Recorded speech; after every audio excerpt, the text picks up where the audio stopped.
பல மொழி படங்கள் நடிக்கிறேன், தெலுங்கு படம் நடிக்கிறேன், மலையாளம், ஹிந்தி எல்லா இடத்துலையும் போயிட்டு வரேன். ஒவ்வொரு ஊருக்கும் போயிட்டு வரையில் அப்போ தான் தமிழ்நாட்டினுடைய வளர்ச்சி என்னன்னு தெரியுது. அதிகபட்சம் போனால் அந்த ஊரில் இருக்கிற கேபிட்டல் மட்டும் ஓஹோன்னு இருக்கும், பிரமாதமாக இருக்கும். ஆனால் உள்ளே போனோம்னா அந்த அவங்களுடைய தலைநகரத்துலேருந்து வேறு நகரங்களுக்கு போகும்போது, காரில் போகும்போது பார்த்தோம்னா தான் தமிழ்நாட்டினுடைய வளர்ச்சி எவ்வளோ சிறப்பாக இருக்குது அப்படிங்கிறது புரியும். அதற்கு சிறந்த உதாரணமே தமிழ்நாட்டை பார்த்து இந்தியா கற்றுக்கொள்ள வேண்டும்.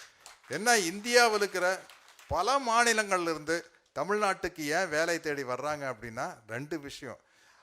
தமிழ்நாட்டு மக்களுடைய வாழ்க்கை தரம் உயர்ந்து விட்டது, அவருடைய வாழ்க்கை தரம் இருக்கிறது. நம்ம ஆளுக்கு படித்து எங்கேயோ போயிட்டாங்க. இந்த 70 ஆண்டு காலம் 1967க்கு அப்புறம் திராவிட கருத்தியலோடு கூடிய ஆட்சியில் தமிழ்நாடு மிகப்பெரிய சிறப்பான இடத்தை எழுதி விட்டது. அதனால்தான் அங்கிருந்து தொழிலாளர்கள் இங்கே வர்றாங்க.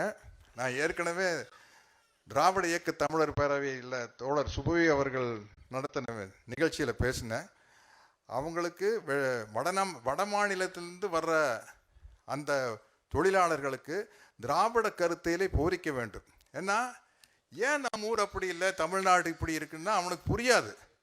ஏன் இப்படி இருக்குன்னு சொல்லி கொடுக்கணும்.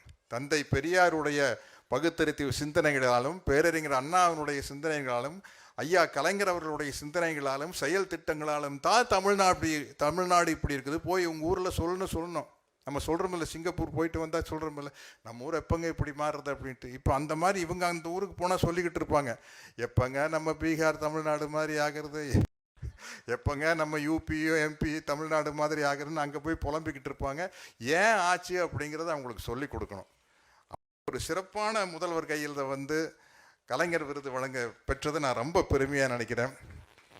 எல்லா மேடைகளும் நான் கலைஞருடைய சினிமா வசனத்தை தான் பேசி காட்டுவேன். பராசக்தி வசனம். நான் நடிகர் தலைவருடைய வசனத்தை பேசி காட்டினா அவரை சந்திக்க கோபாலபுரம் வீட்டுக்கு போனப்போ, நீ என்ன எப்போ பார்த்தாலும் சத்யராஜ் நீங்கள் சிவாஜி வசனத்தையே பேசிகிட்டு இருக்கிறீங்க, நான் உங்களுக்கு பிடிச்ச நடிகர் எம்ஜிஆர் இருக்கிறதுன்னு வசனத்தை பேசுங்க அப்படிம்பாரு. நாம் படத்தில் நான் எழுதியிருப்பேன், அதை பேசுங்க. ஒரு காட்சியில் எதிர்பாராத விதமாக வீரப்பா உள்ளே வந்துடுவார். அதை பார்த்தோன்னே எம்ஜிஆர் ஒரு ஷாக் ரியாக்ஷன் கொடுப்பாரு.